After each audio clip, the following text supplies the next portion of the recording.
கையில சாப்பிடுவோம் ஐயா. எதுல போட்டு சாப்பிடுவோம்? தட்டுல. தட்டு. அதுக்கடுத்து எதுலயே போட்டு சாப்பிடுவோம்? போய் கைய கழுவணுமே சாப்பிட்டு. யோ, தட்டுல சாப்பிடுவோம். சுப நிகழ்ச்சிகள் என்ன செய்வாங்க? இலையில போட்டு சாப்பிடுவோம். வாழை இலையில எதுக்குங்க கோடு வந்துச்சு? அது அதுதான் போய் கேட்கணும். அப்ப நீங்க எது கேட்டாலும் சொல்லுங்க, எது கேட்டாலும் கேளுங்க, நான் சொல்லுவேன்னு சொன்னீங்கல்ல. எங்க அப்பா போய் கீத்து விட்டு வந்தாரு. உங்க ஒப்பையும் கீத்ததுனாலதான் அதுல கோடு வந்துச்சா? தெளிவா சொல்லணும் பாத்துக்க, இல்ல கட்டையை வச்சு எரிஞ்சு விடுவேன். போய் முதல் நடந்து அந்த காலை சரி பண்ணுங்க. கால் வலச. எதுக்கு வாழை இலை கோடு வந்துச்சுன்னா, வாழை இலைக்கும் பெண்களுக்கும் சம்பந்தம் உண்டு. என்னங்க சம்பந்தம்? 2 மாத கர்ப்பிணி குழந்தை பத்ததுக்கு அப்புறம் வயிற்றிலே கோடு விழுகும். ஆமா.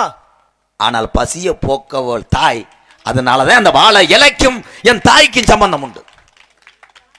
பரவாயில்ல, அழகா பதில் சொல்றியா? ஏன்னா உண்மையிலேயே இப்படி ஒரு என்ன சார் அஜித்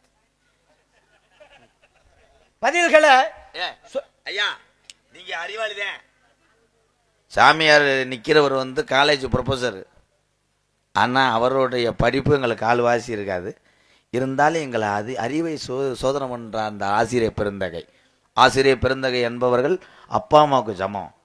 ஐயா, இவனை ஒரு கேள்வி கேளுங்கய்யா. நன்றி. உண்மையிலேயே வளரக்கூடிய கலைஞர்களை வளர்த்து விடக்கூடிய சகோதரர் யாருன்னு பாத்தீங்கன்னா அருமை அண்ணன் MK ராதாகிருஷ்ணன் அவர்கள் தான். ஏன்னா நான் யாருன்னே தெரியாது.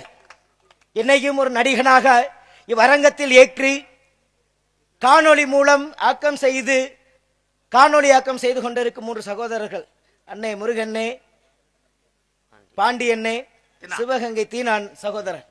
ஏன்னா அவர்கள் இல்லை எனில், ஏன்னா பாத்தீங்கன்னா எங்க மாணவர்கள் போன உடனே கேட்கறத விளக்க, என்ன சார் உங்களை எப்படியோ நினைச்ச, பரவாயில்ல இப்ப காணொலி ஆக்கத்தில் வரக்கூடிய அளவுக்கு நீங்க பெரிய ஆளா இருக்கீங்க அப்படின்னா எல்லாம் அல்ல அந்த MKR அண்ணனாலதே நீங்க வளர்ந்து கொண்டு இருக்கீங்க.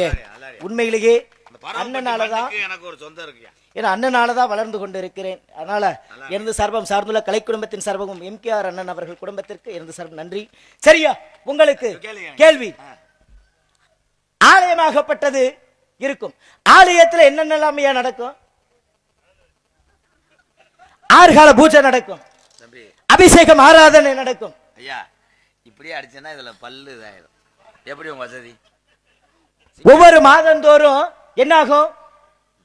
பவனியாகப்பட்டதில் அம்மனாகப்பட்டவரோ அங்கு வீட்டில் இருக்கக்கூடிய இறைவனோ பவனி வருவார். ஆனா அனுதினமும் பவனி வரக்கூடிய இறைவன் யாரு? எந்த ஆலயத்துல பவனி வருகிறார் சொல்லுங்க பாப்பா. டெய்லி வர்றது யாரு ஆலயத்துக்கு? பொங்கச்சோறு வைக்கிறவே.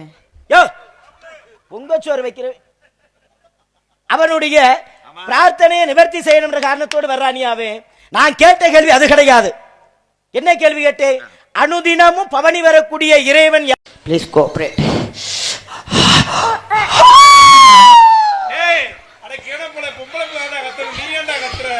அது ஒண்ணும் இல்ல. அவன் அந்த பிள்ளை பிடிக்கவே வலிக்க மாட்டேங்க. ஐயோன்னு கத்துறேன். அவன் இப்பதான் பொம்பளை பிள்ளை தொட்டு நக்குறான். அதனாலதான் இது சொர்ண கட்ட முண்டை. அவ கத்த மாட்டா, நானா கத்துறேன். நமக்கு இந்த வெக்கம் நம்ம கடை. வா பக்கத்துல வா. உங்க வீட்டுல அடே தம்பி லைட் அமத்துறா கொஞ்ச நேரம். நல்லா இருப்பியே. நல்லா சூம் பண்ணிக்கங்க ப்ரோ. இது சூம் பண்ணி பொண்டாட்டி சூம் பண்ணி போடுங்க. பொண்டாட்டி செருப்பு விட்டு அடிக்கட்டே. பொண்டாட்டி ஏற்கனவே செருப்பு அடிச்சிட்டு வீட்டுக்கு போயிருச்சு அவங்க அம்மா வீட்டுக்கு. 4 நாள் ஆச்சு. அப்படியா?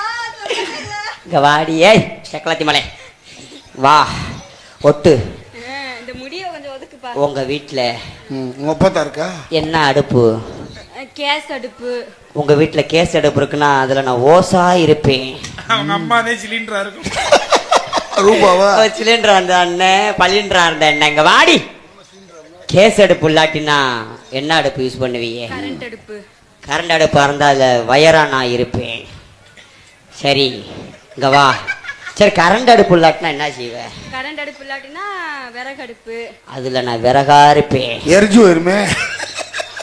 எரிஞ்சாலும் சரி புதஞ்சாலும் சரி. ஏற்கனவே எரிஞ்ச விறகு மாதிரி தான்டா இருக்கு. இன்னும் எரியணும். நான் என்ன பண்ணுவேன்? ஏற்கனவே எரிச்சுதானே அனுப்பிச்சுட்டு இருக்காங்க என்னையே.